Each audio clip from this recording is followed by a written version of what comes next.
Hello दोस्तों, आपका स्वागत है अपने यूट्यूब चैनल साइंस युद्ध पर।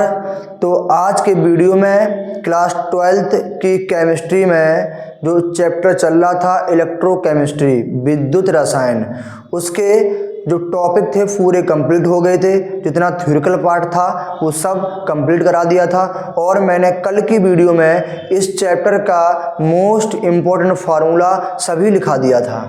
ठीक है, तो जिस भी स्टूडेंट ने कल की वीडियो नहीं देखी है उसमें मोस्ट इम्पोर्टेंट फार्मूला मैंने लिखवा दिए हैं। आप सभी लोग कल की वीडियो देखकर ही आज की वीडियो देखें, तभी आपको आज के न्यूमेरिकल समझ में आएंगे। और आज की वीडियो में इसी चैप्टर के जो मोस्ट इम्पोर्टेंट न्यूमेरिकल हैं वो करवाए जाएंगे। तो सभी लोग ज़्यादा समय न लेते हुए और अपने कॉपी और पेन निकाल लीजिए और जो सवाल नंबर पहला है, जो न्यूमेरिकल नंबर फर्स्ट है, वो बोर्ड पे लिखा है और आप लोग देखिए बहुत ही अच्छे तरीके से। न्यूमेरिकल बहुत सरल होते हैं, यदि आपको फार्मूला याद है और कैलकुलेशन आपको करना आता है तो न्यूमेरिकल बहुत आसान होते हैं और आसान तरीके से सॉल्व भी हो जाते हैं। ठीक है, तो न्यूमेरिकल नंबर फर्स्ट जो इस चैप्टर का इम्पोर्टेंट है वो मोलर चालकता पे बेस है। ठीक है, और इसको देखिए बहुत ही अच्छे तरीके से पढ़िए।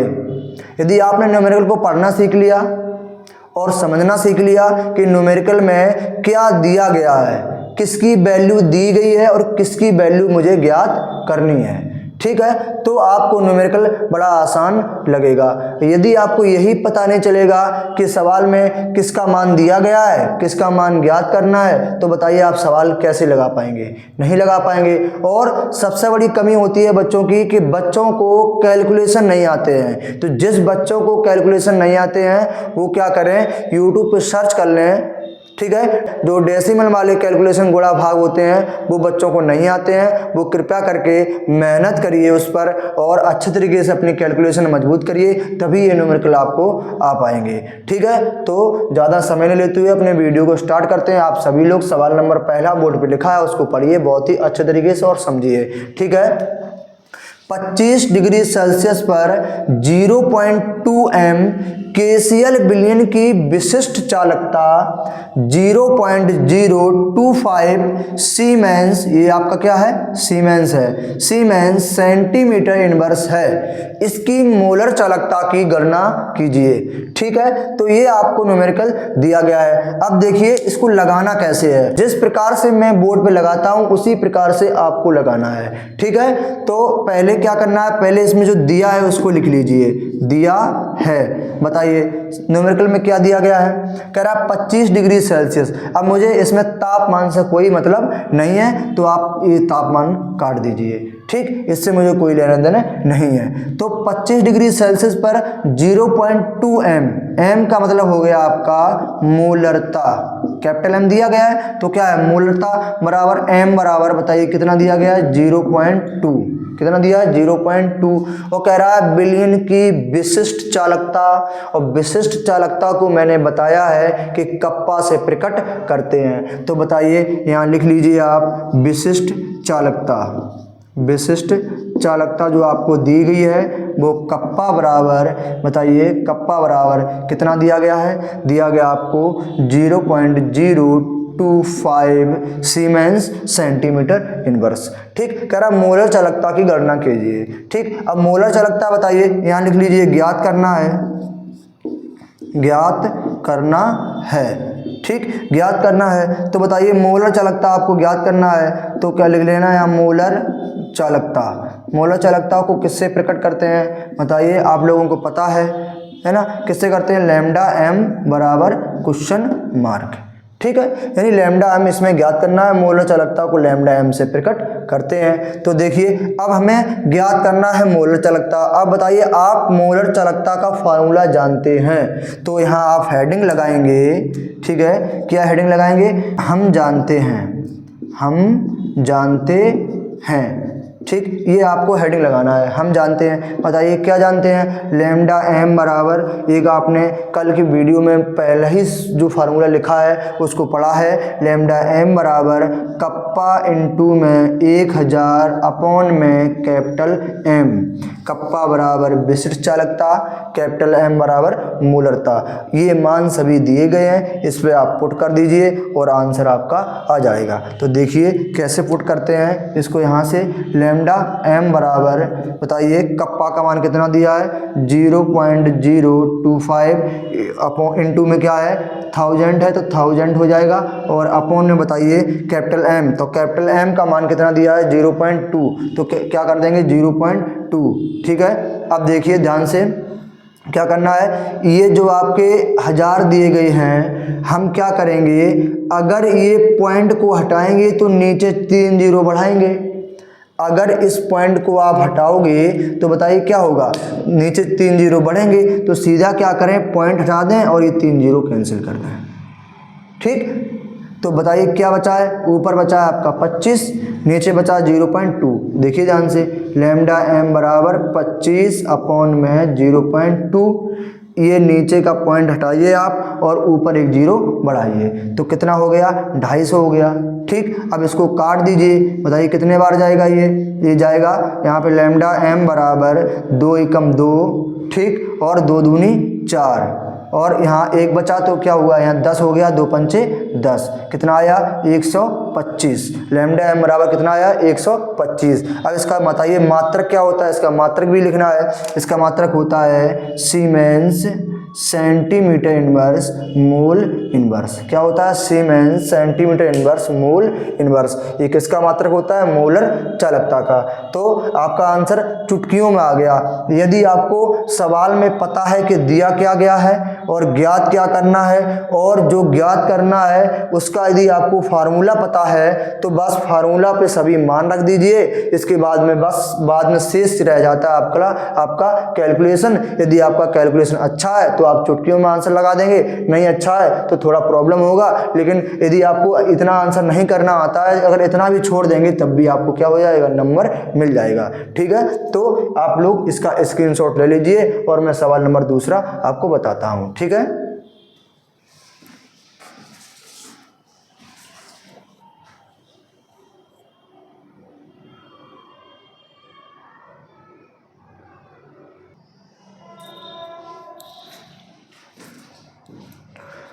तो क्वेश्चन नंबर 2 है, मैंने इसी टाइप का रख दिया है, मोलर चालकता ज्ञात करना है, बस मैंने यहाँ मान को चेंज कर दिया है। ठीक है, तो इसको आप क्वेश्चन नंबर 2 डाल दीजिए। इसमें बस तापमान चेंज है, बट मुझे टेम्परेचर से कोई लेना देना नहीं है। तो 298 केल्विन है, इससे मुझे कोई मतलब नहीं है। और पर 0.2 एम दिया गया है, तो केसिल विलेन की विशिष्ट चालकता कितनी दी है 0.0024। ठीक है, तो इसकी मोलर चालकता गणना करना है। ठीक, तो बताइए कैसे करेंगे। अब m बराबर कितना दिया गया 0.2 दिया गया, 0.2 हो जाएगा। कप्पा का मान जो आपको दिया वो कितना दिया है 0.0024। ठीक, लैम्डा एम ज्ञात करना है, सूत्र आपका यही रहेगा। ठीक है, और इसके बाद में बस इसी सूत्र पे ये मान पुट करना है और आपका आंसर आ जाएगा। देखिए लैम्डा एम बराबर क्या हो जाएगा, कप्पा का मान कितना दिया, कप्पा का मान दिया 0.0024 इंटू में ये बताइए 1000 है तो क्या हो जाएगा 1000 हो जाएगा, और अपॉन में क्या हो जाएगा 0.2 हो जाएगा, तो 0.2 हो जाएगा। ठीक है, अब इसको कैलकुलेट करना है, तो बताइए कैसे करेंगे।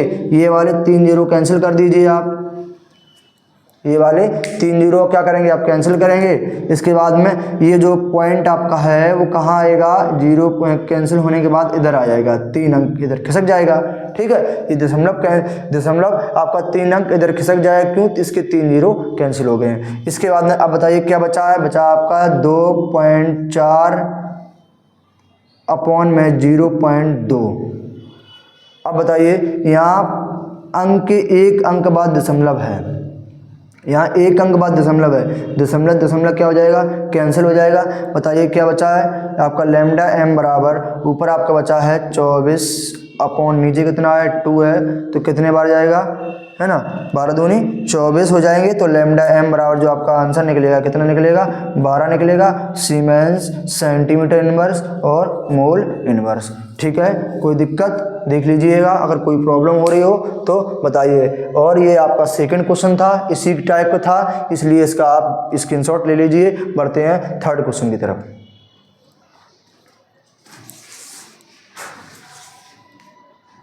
तो आप सभी लोग क्वेश्चन नंबर थर्ड को देखिए, ये आपका मोस्ट इंपॉर्टेंट है। ठीक है, तो क्वेश्चन नंबर थर्ड है, आप लोग अपनी कॉपी में नोट कर लीजिए।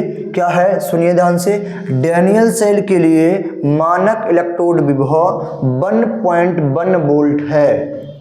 इस अभिक्रिया के लिए मानक गिब्स ऊर्जा की गणना कीजिए। मैंने कल की वीडियो में फार्मूला नंबर सेकंड जो आपको लिखवाया है उसको आप देखिए। आप सभी लोगों ने यदि वो फार्मूले कॉपी में लिखे होंगे तो सेकंड नंबर जो फार्मूला है वही फार्मूला इसमें पुट होगा। मानक गिब्स ऊर्जा की मान की गणना ज्ञात करने के लिए सवाल बोल रहा है। ठीक है, तो और कह रहा है इस अभिक्रिया के लिए, अभिक्रिया आपको दी गई है कौन, डैनियल सेल में। बताइए क्या होता है डैनियल सेल में। मैंने आपको पढ़ाया है कि जिंक का ऑक्सीकरण होता है और कॉपर का अपचयन होता है। ठीक है, तो जिंक क्या करेगा, ऑक्सीकरण में इलेक्ट्रॉन का दान होता है, और कॉपर क्या करेगा, इलेक्ट्रॉन को ग्रहण करेगा। क्योंकि अपचयन में क्या होता है, कॉपर जो है वो इलेक्ट्रॉन को ग्रहण करता है, तो कॉपर में क्या होगा, अपचयन होगा। ठीक है, तो ये जो जिंक है वो 2 इलेक्ट्रॉनों को दान करके क्या बनाएगा, Zn डबल पॉजिटिव बनाएगा। वो किस में बनाएगा, विलयन में। ठीक, इसके बाद कॉपर जो विलयन में से निकलेगा ये 2 इलेक्ट्रॉन को ग्रहण करेगा और कॉपर सॉलिड बनाएगा।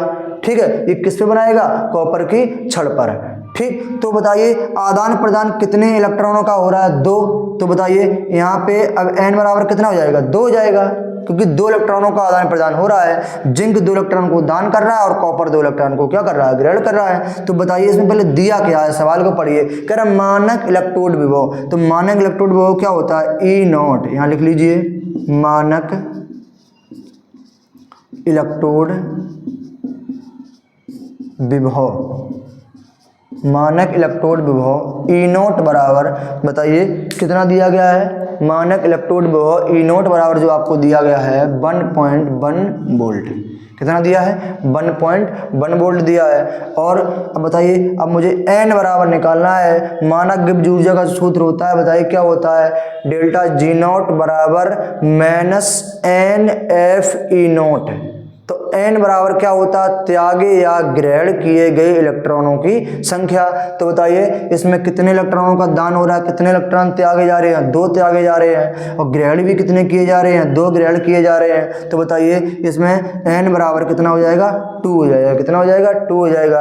अब ज्ञात क्या करना है, मानक गिब्स ऊर्जा, मानक गिब्स ऊर्जा, मानक गिब्स ऊर्जा डेल्टा G0 बराबर सूत्र होता है -NFE0। ठीक, सेल होता है। अब देखिए ध्यान से, तो अब बताइए हम जानते हैं, क्या जानते हैं, सूत्र होता है डेल्टा G0 बराबर -NFE0। ठीक, अब इसी फार्मूला पे ये आप मान पुट कर दीजिए और आपका आंसर आ जाएगा। बहुत ही सरल सवाल है ये। ठीक, देखिए ध्यान से, यहाँ पे मान पुट करेंगे तो बताइए क्या आएगा, डेल्टा G0 बराबर यहाँ -n, माइनस लगा तो माइनस लगा दिए, n का मान कितना है, 2 है तो 2 कर दीजिए, इंटू f का मान आपको पता होता है, परमानेंट नियत रहता है। जो f का मान होता है वो कितना होता है, 96,500 होता है। ये फैराडे नीयतांक होता है, ये कभी बदलता नहीं है। तो बस f की जगह आपको क्या रखना है, 96,500। ठीक, इसके बाद E0 का मान आपको दिया गया, कितना दिया, 1.1 वोल्ट दिया, तो 1.1। ठीक है, अब इसको आपको मल्टीप्लाई करना है, ये मल्टीप्लाई कर लेना, ये दूसरे से गुणा कर देना और आपका आंसर आ जाएगा G0। ठीक है, मानक गिब्स ऊर्जा का आंसर आ जाएगा। तो आप लोग इतना करके इसका आंसर कमेंट बॉक्स में बताएंगे। ठीक है, और देखते हैं सवाल नंबर 4, और आप लोग इसका स्क्रीनशॉट ले लीजिए। ठीक है, तो सवाल नंबर 4 देखते हैं।